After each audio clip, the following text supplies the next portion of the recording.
அப்புறம் என்னாச்சு அப்படின்னா, அந்த பரீட்சித் மகாராஜா அந்த ஒற்றை தூணுல அந்த மாளிகை எழுப்பி, அந்த மாளிகையில அவர் இருக்காரு. அவர சுத்தில யாருமே அவர வரவிடாத மாரி, அவங்க பார்த்து பாதுகாத்துட்ருக்காரு. இந்த விஷயத்த வந்து கஷ்யபர் கேள்விப்படுறாரு. உங்களுக்கு தெரியும் கஷ்யபரோட 2 மனைவி நம்ம பார்த்தோம் போன வாரத்தில. கத்ரு, வினதா பார்த்தோம். கத்ருவோட குழந்தைகள் தான் பாம்புகள். ஆனா, அந்த கஷ்யபர் வேற, இந்த கஷ்யபர் வேறன்னு அவரு சொல்றாரு. இந்த கஷ்யபருக்கு வந்து அந்த விஷமுறிவு மந்திரம் இவருக்கு தெரியும். பிரம்மா வந்து அவருக்கு சொல்லிக் குடுத்துருக்காரு. அப்படி இருக்கும்போது, அந்த கஷ்யபர் என்ன பண்றாருன்னா, இத கேள்விப்பட்டு அவர் வராரு. இவரோட உயிர வந்து எப்படியாவது காப்பாத்திடணும். சப்போஸ் அந்த பாம்பு கடிச்சிட்டா கூட, இவருக்கு வந்து அப்பேற்பட்ட மந்திரம் தெரியும்னு அவர் நம்புறாரு. அவருக்கு நல்லாவே தெரியும். அதனால நம்ம வந்து அந்த மந்திரத்த சொல்லி நம்ம அவர காப்பாத்திட்டோம்னா, அரசன் உயிர காப்பாத்துனா நமக்கு நெறைய சன்மானம் கிடைக்கும். நெறைய பொன் பொருளுக்கு ஆசைப்பட்டு அந்த கஷ்யப மகரிஷி அவர் வராரு. கஷ்யப மகரிஷி வரும்போது, இத வந்து தக்ஷகன் வந்து பார்த்துடுறான்.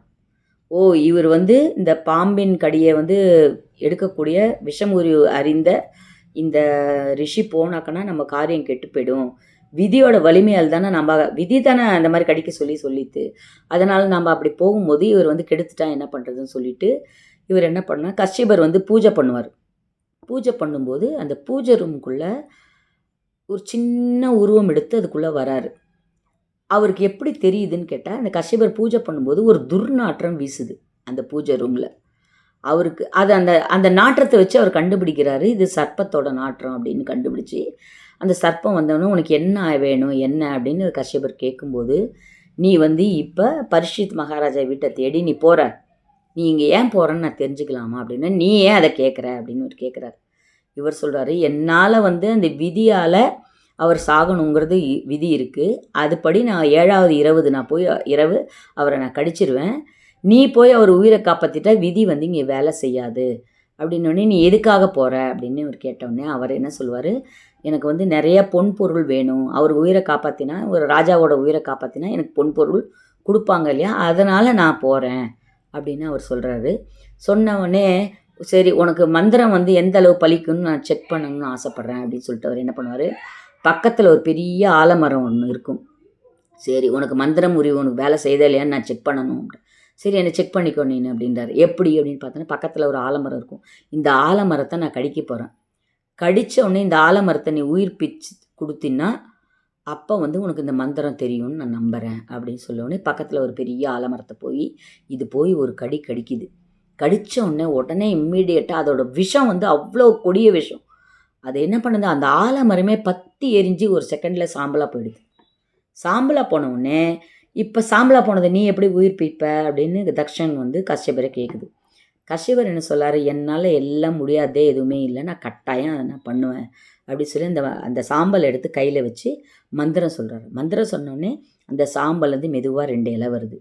அப்புறமா கொஞ்ச நேரத்துல அந்த 2 இலை வளர்ந்து பூ, காய் எல்லாம் வருது. கொஞ்ச நேரத்துல பார்த்தாங்கன்னா, அந்த ஆலமரம் திரும்ப பழையபடி ஃபுல்லா வளர்ந்துருது. உடனே இந்த தக்ஷகன் வந்து நம்புது. என்ன நம்புதுன்னா, "ஆமா நீங்க சொன்னது உண்மைதான்." அப்படின்னு சொல்லிட்டு என்ன பண்ணுது, "நீங்க அங்க போகாம இருந்தீங்கன்னா, அவன் குடுக்கப் போற பணத்த விட நான் வந்து நெறைய குடுக்குறேன் உனக்கு." அப்படின்னு சொல்லி, "நீ என்னென்ன கேட்குறியோ அதெல்லாம் குடுக்குறேன்னு" சொல்லிட்டு, இவர் கஷ்யபர் என்னென்ன கேட்டாரோ அந்த பொன் பொருள் எல்லாம் குடுத்து, கஷ்யபர வந்து பரீட்சித் மகாராஜா பார்க்க விடாம அனுப்பி விட்டுடுது. அனுப்பி விட்டோனே, பரீட்சித் மகாராஜா அவனும் என்னென்னமோ பண்ணுறான். அப்படி பண்ணிக்கிட்டே இருக்கும்போது, இதுலேருந்து எப்படி அவனுக்கு தெரிஞ்சு போச்சு. நம்ம வந்து இந்த சாவுலேருந்து தப்ப முடியாதுன்னு தெரிஞ்சு போச்சு. ஆனா, இந்த 7 நாள்ல வந்து நம்ம உபயோகமா செலவழிக்கணுமே அப்படின்னு பண்ணிகிட்டே இருக்கும்போது, சுகமுனிவர் வரார். சுகர் யார் அப்படின்னு சொன்னாங்கன்னா, வியாசரோட புள்ள. பச்சை கலர் மூக்கு வச்சு கிளி முகத்தோட இருப்பார். அவரு தான் சுகர். அவரு வராரு. அவரு வந்த உடனே எங்கேயுமே ஓர் இரவுக்கு மேல தங்காத அவரு, பரீட்சித் மகாராஜாவ பார்த்து, "அப்பா, நீ வந்து இந்த மாரி சாபத்துல இருக்கேன்னு தெரியும்." வந்தோடனே இவரும் கேட்குறாரு, "இந்த மாரி எனக்கு ஒரு சாபம் இருக்கு. நான் வந்து முக்தி அடையணும்னு நினைக்கிறேன். இதுக்கான வழி என்ன?" அப்படின்னு கேட்கும்போது, அவர் சொல்லுவார், சுகர் சொல்லுவார், "உன்னோட முன்னோர்கள் இருக்காங்களே, பாண்டவர்கள், அவங்க வந்து நெறைய தான தர்மங்கள் செஞ்சிருக்காங்க. அதனால தான் நான் வந்து என்னோட அந்த புண்ணியத்தின் ஒரு பகுதியின் பலனாக நான் வந்து உன்னை பார்க்க வந்திருக்கேன். நான் வந்து அந்த 7 நாட்களுக்குள் சப்தாகம் என்கின்ற பாகவதத்தை சொல்லிவிடுகிறேன்."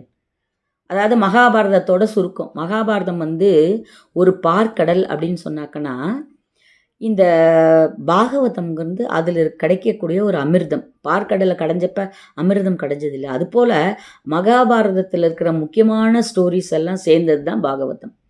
நான் இந்த பாகவதம் முழு மகாபாரதத்தை என்னால் சொல்ல முடியாது.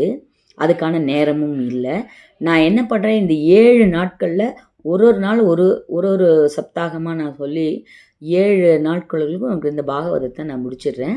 7ஆவது நாளில் நீ இறந்தால் கூட நீ கண்டிப்பாக உன்னோட உயிர் உன்னோட ஆன்மா முக்தியை தான் அடையும் அப்படின்னு சொல்லிட்டு அவர் என்ன பண்ணுறாரு, பாகவத கதையை சொல்கிறார். இதுலேருந்து என்ன தெரியுதுன்னா, பரீட்சித்து ஏதோ முன்ஜென்ம பாவம் செய்திருந்தால் கூட அதற்கான முக்தி அவனுக்கு எப்படி கிடைக்குது. இப்போ பாம்பு கடித்து இறத்தல், அதுக்கப்புறம் தீ, அதுக்கப்புறம் நீர், இந்த மாதிரி பஞ்சபூத சக்திகளால் ஒரு மரணம் ஏற்படும்போது நீர், நெருப்பு, ஆகாயம், புகை இந்த மாதிரி இறங்கும்போது இது துர்மரணம்னு சொல்லுது. அந்த துர்மரணம் அடைந்தவர்களுக்கு மோட்சம் இல்லை அப்படின்னு தான் சொல்லுது. மறுபிறவி உண்டு, மோட்சம் இல்லை அப்படின்னு சொல்லும்போது சாஸ்திரத்தில். ஆனால் பாகவதம் கேட்கும்போது அந்த எப்பேற்பட்ட பிறவிகளுக்கும் மோட்சம் உண்டுங்கிறத அவர் சுகமுனிவர் இதில் பதிவு பண்ணுறார். அவர் என்ன பண்ணுறாரு, பரீட்சித் மகாராஜாவுக்கு 7 நாளில் அந்த பாகவதத்தை சொல்கிறார். 7ஆவது நாளில் இரவு ஆகுது. அவர் சாகாமல் கதையெல்லாம் முடிஞ்சிருது. கதையெல்லாம் முடிஞ்சு சுகமுனிவர் புறப்பட்டு போயிட்டார். நம்ம சாகாமல் இருக்கோம்னே இவருக்கு ஒரு தைரியம் வந்துடுச்சு. அப்போ யாரோ ஒருத்தர் பார்த்துட்டு இந்தாங்க பிரசாதம்னு சொல்லி ஒரு எலுமிச்சம்பழத்தை கொடுக்குறாரு. சரின்னு அந்த பழத்தை, அது எலுமிச்சம்பழம்ல ஏதோ ஒரு பழம் கொடுக்குறாரு, அதை உரிக்கிறார். உரிச்சா அதில் குட்டையாக ஒரு சின்ன வெண்புழு இருக்குது. அதை பார்த்தோன்னே இத்தனை நேரம் வரைக்கும் தக்ஷனை காணும், என்னப்பா இந்த புழு தக்ஷனா மாதிரி என்னை கடிக்கிட்டுமேன்னு அவர் கழுத்தில் விட்டுக்கிறார். கழுத்தில் விட்டுண்ட உடனே அந்த புழு பாம்பாக மாறி இவர் கொத்தி பரீட்சித் மகாராஜா உடனே இறந்து போய்டுறார். இறந்து போன உடனே இந்த கதையை ஜனமேஜனுக்கு யார் சொல்கிறாங்க, அந்த உதங்கரோட சீடர் உபமன்யு, வேதாவின் சீடன் உதங்கர். அவர் பேர் சில இடத்துல உதங்கர்னு சொல்லியிருக்காங்க, சில இடத்துல உபமன்யுன்னு சொல்லியிருக்காங்க. அந்த உபமன்யு அந்த குண்டலத்தை எடுத்துகிட்டு வரும்போது தக்ஷகன்கிற பாம்பு அந்த குண்டலத்துக்கு ஆசைப்பட்டு அதை எடுத்துன்னு போய் நாகலோகத்தில் ஒளிச்சு வச்சிருது.